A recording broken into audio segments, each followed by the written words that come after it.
Math is great, math is okay. You will need in life every day. From pandas to functions, to fractions, to formulas. Alright, we're given this polynomial here that you can't see, you can see. And it tells us to find the quotient and remainder when p of x is divided by x plus 2. So we're going to do synthetic division. Let's do synthetic division, just EV.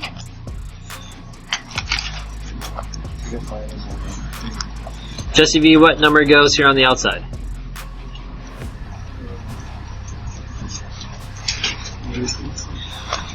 Set this equal to 0, subtract 2, x equals negative 2. Jesse, your coefficients? 5, 4, 0. Yeah. Remember the 0x squared here?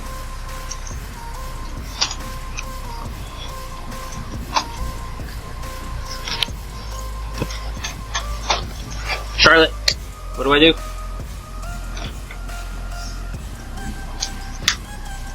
Yep. Yes. Yep. Yes. Yep. Add down. Multiply.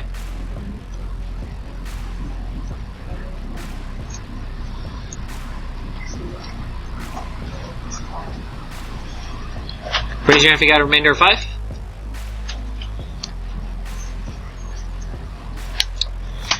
Okay, now let's apply the remainder theorem. Now, if you get ever stuck on this part, just write p of x. And that basically tells us our x value is negative 2. Let's put it in.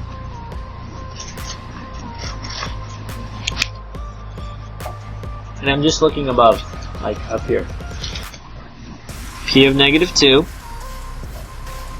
equals 3 times negative 2 to the 5th power plus 5 times negative 2 to the 4th power minus 4 times negative 2 to the 3rd power plus 7 times negative 2 plus 3.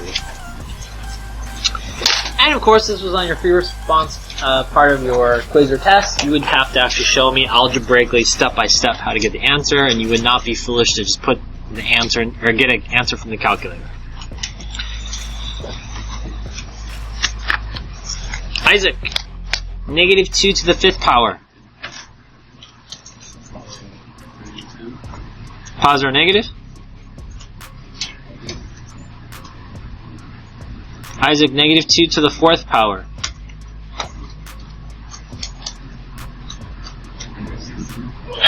Wah.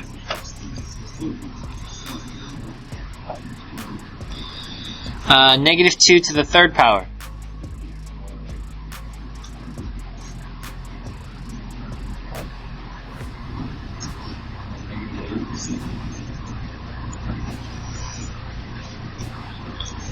Seven times negative 2?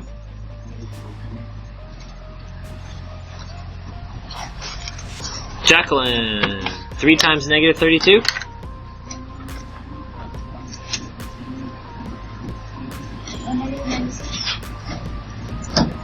Five times 16?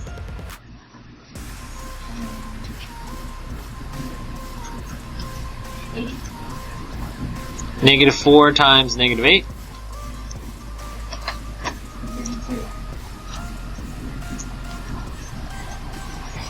Thank you. Frida? Negative 96 plus 80? Negative 16 plus 32?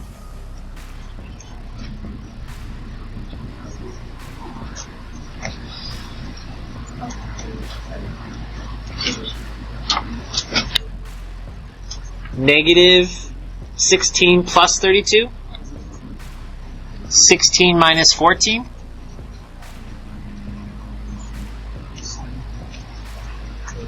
And 2 plus 3?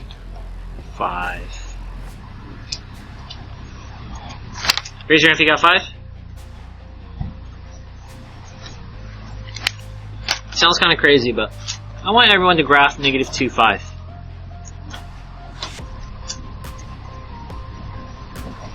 And not drawing the scale. Left 2, up 5. Class, does that go through the x-axis? No, so it's not an x-intercept. Therefore, it's what? Not a vector. Not a factor. Because the remainder is what? Go to 0.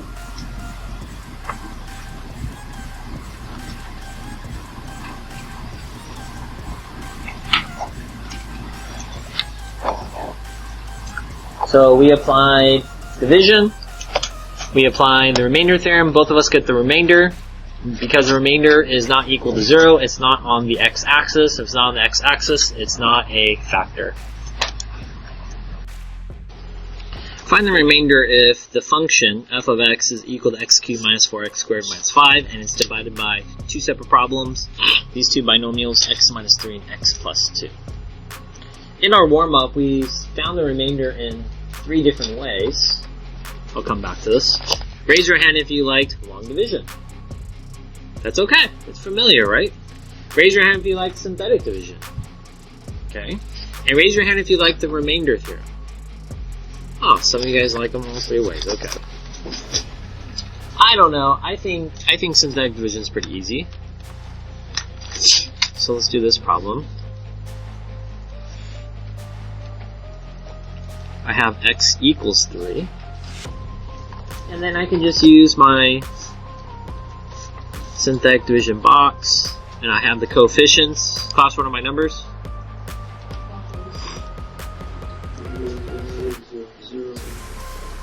0. Don't forget the 0, right? X cubed minus 4x squared plus 0, x minus 5. Okay?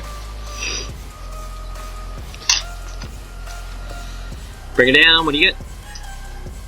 Multiply. Add. Multiply. Add. Multiply. Add. Class, what's the remainder? Get 14. Uh-oh. The class, did we actually use the remainder theorem? No. We were supposed, the remainder theorem says take this value and substitute it in. So let's do that. F of 3 equals 3 cubed minus 4 times 3 squared minus 5. Cost 3 cubed? Do you multiply or exponents? Yep, PEMDAS. 3 squared times negative 4. 27 minus 36.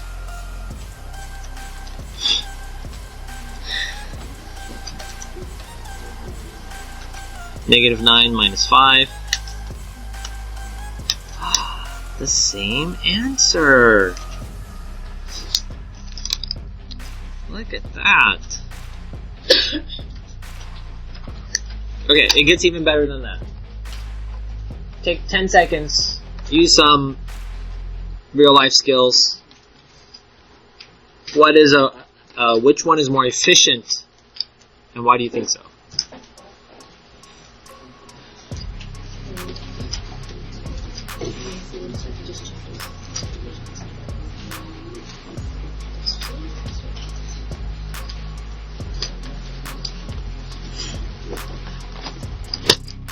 The remainder theorem. Why? Because now what can I do? I can just plug it into the calculator, check my answer. Didn't you forget about your best friend? You guys were best friends and like not anymore. What happened?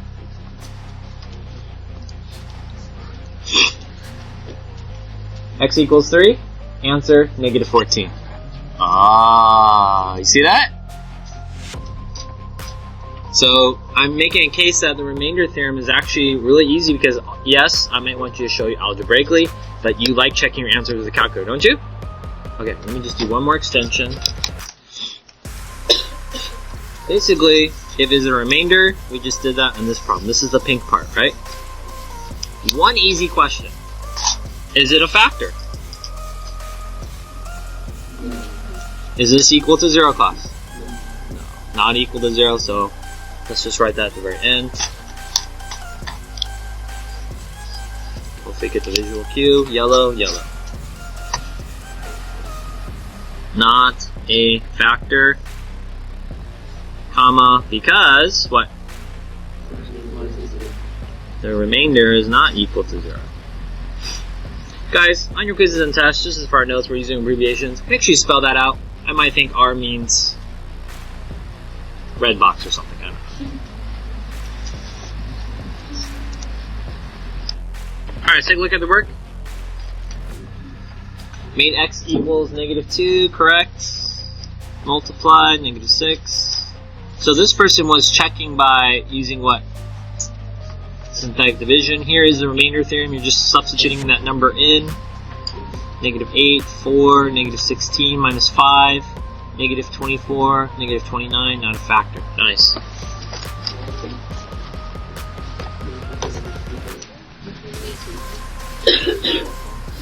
Student also got negative. Raise your hand if you got negative 29. Awesome. I love that. You don't love that? What's wrong with you?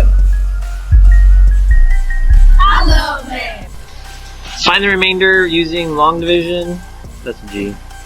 Synthetic division, and you don't know it yet. Remainder theorem. So they're given this polynomial. 2x to the 4th plus 4x to the 3rd minus x squared plus 0x plus 9. And then I put that in over x plus 1. Class x goes into 2x to the 4th. 2x cubed. We multiply that, I get 2x to the 4th plus 2x to the 3rd. Then I'm going to subtract. 2 minus 2 is 0. 4 minus 2 is? Bring it down, negative x squared. X divided by 2x to the 3rd. 2x squared. So then I multiply.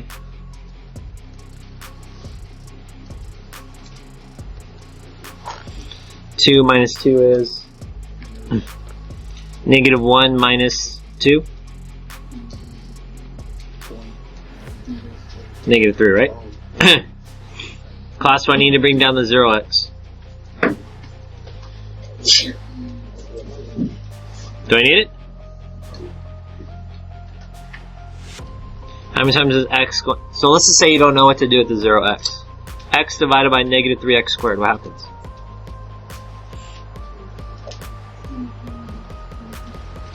Negative 3x.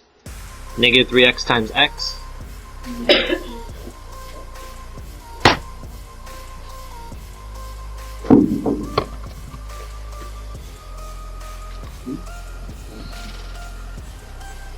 Negative 3x, yes? Yeah. Negative 3x times x. Negative 3x times 1. Oh, I did need that 0x. You see that? So even if you don't know, just keep going and it kind of self-corrects. Math is so forgiving.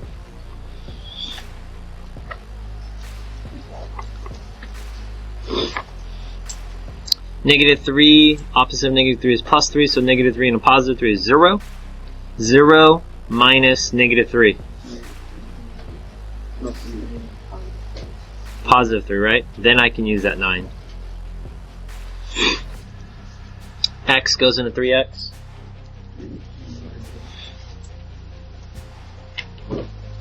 Three times x, 3x, 3 times 1 is 3. Subtract, our remainder is what? 6. Now, in the previous lesson, if I wanted to know what the answer is, the quotient, I would take 2x cubed plus 2x squared minus 3x plus 3. 6 here, is it positive or negative? So that's why it's plus 6, and then your divisor over x plus 1. So this would be the quotient, but kind of interesting, I asked a weird question. Did I ask for the quotient or the answer or to simplify? What did I ask for?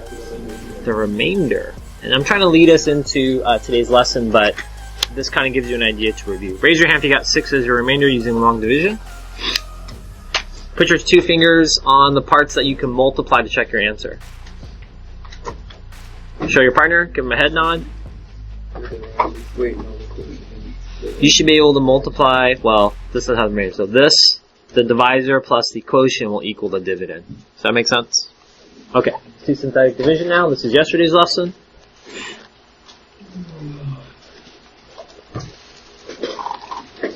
Class, what number do I put outside?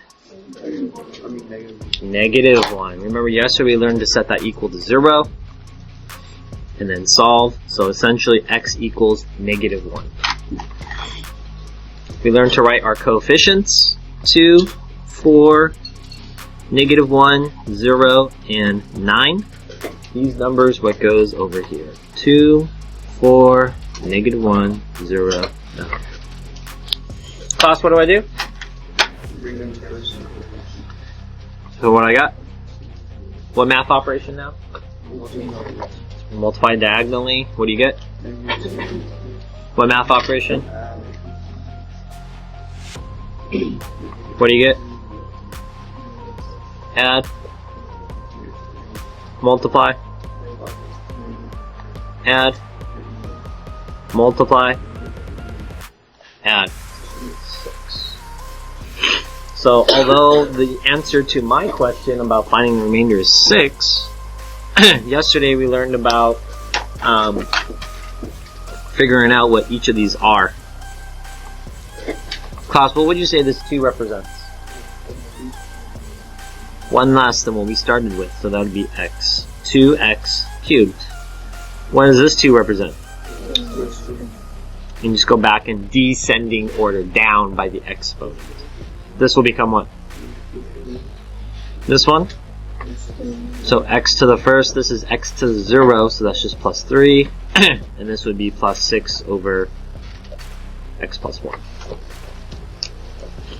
Okay, here is today's lesson. So usually I kind of give you guys a formula, and then we kind of work out examples, right? But I'm just connecting it to just doing the math.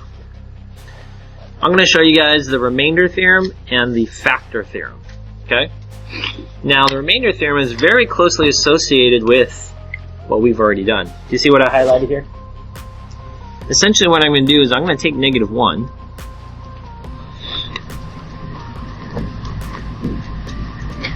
So now you know where I get this -1 from. And I'm just going to put it back into the function. So this is the function here.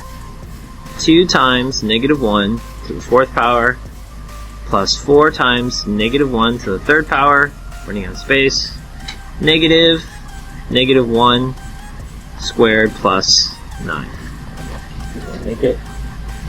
So basically all I did is I take the -1 and I'm going to put it back into this function.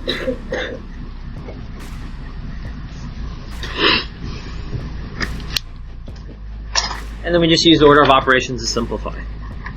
-1 to the 4th power? +1, yes? 1 times 2? -1 to the 3rd power? -1 times 4? -1 squared? Opposite of 1?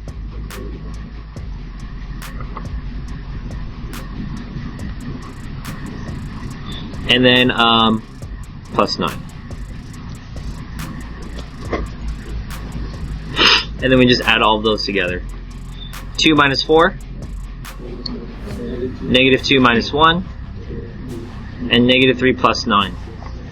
Look at that. We got the same answer. Isn't math so wonderful? I found the remainder using all 3 variations. Okay, so how do I explain to you guys now, is it a factor, or this is called the factor theorem? Okay? Let's do like a super easy division problem.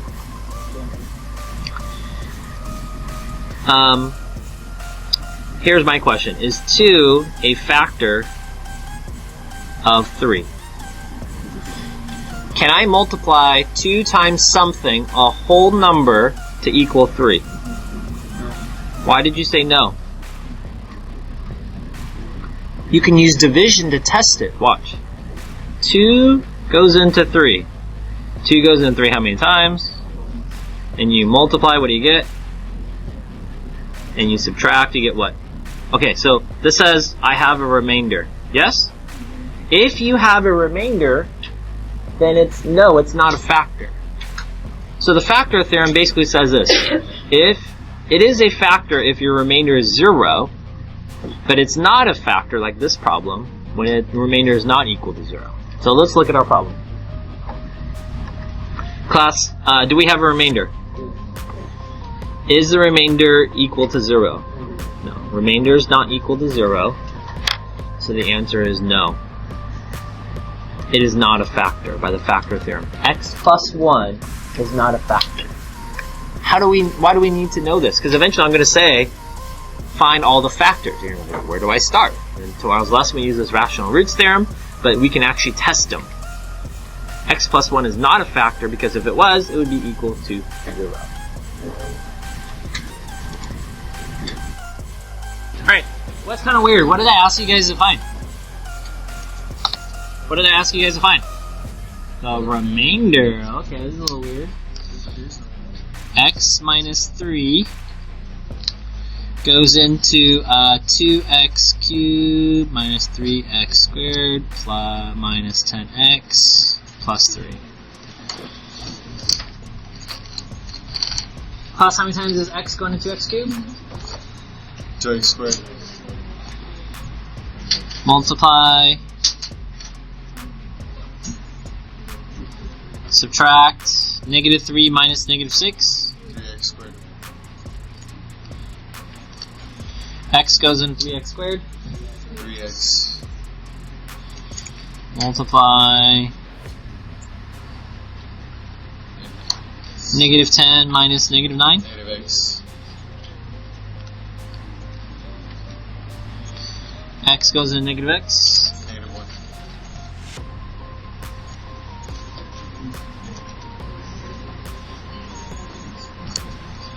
Remember, anything minus itself is equal to 0. So what's our remainder class? 0. Raise your hand if you get 0.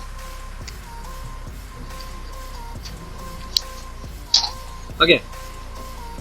How do we go from x minus 3 to this number? You put plus 3. You set it equal to 0. Get plus 3. Add 3 to both sides, you get x equals 3. So when I put the 3 here, Positive. it is positive. And then we just write our coefficients.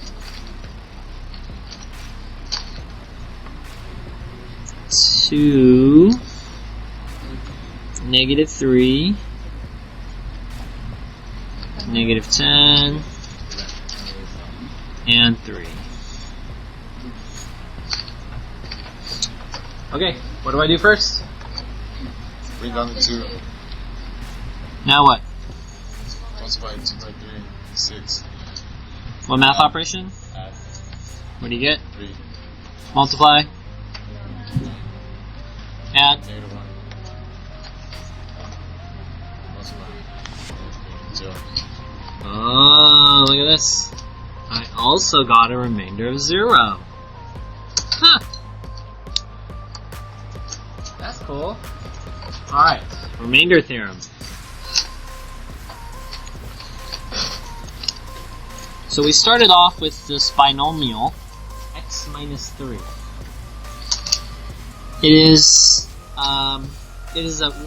We're asking, is it a factor? It can be divisible, but this is how I got the 3 there, right? So what we're going to do is, we're going to actually take that value, x equals 3, and we're going to put it into the function.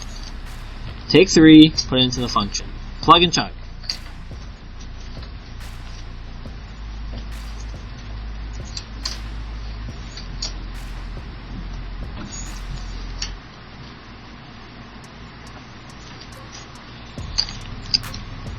So basically every x value we're putting in 3.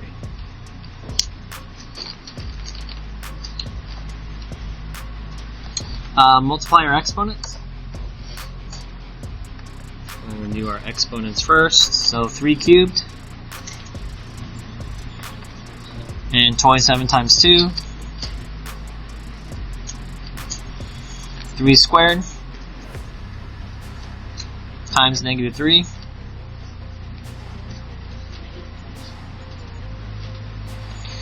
Negative 10 times 3 plus 3.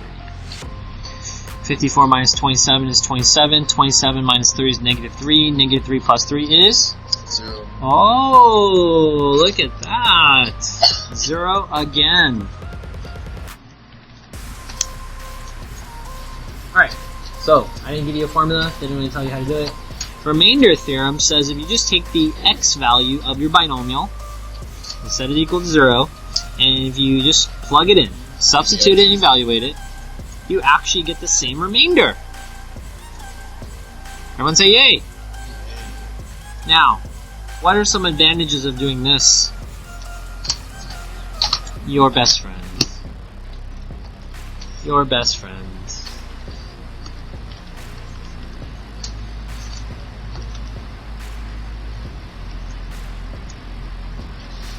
Then I can go to table, second graph, and we put in x equals 3. The answer is? Is that nice? I can actually check my answer. I don't have to do a different form. Okay. Gets better. Gets better.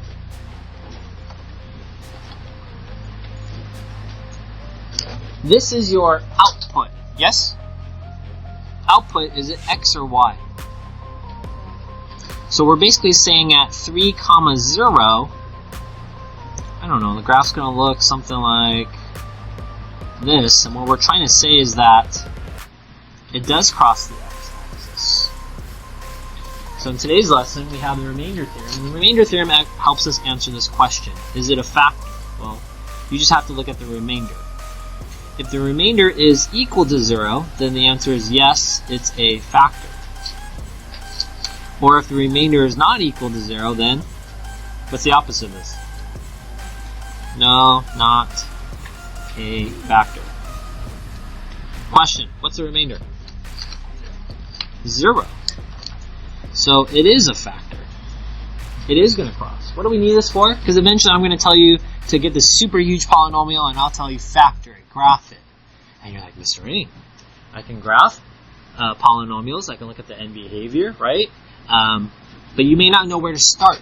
So in tomorrow's lesson we'll learn about the rational roots theorem, but we use the remainder theorem and factor theorem to figure out if this is a factor. Is this a starting point? Is this an answer? And that can help us get other ones. But the big idea is you can find the remainder using the remainder theorem or any of these other methods, and this will help us figure out, is it a factor? In this case, it is. I love the Smiths. I said I love the Smiths. You picked the music.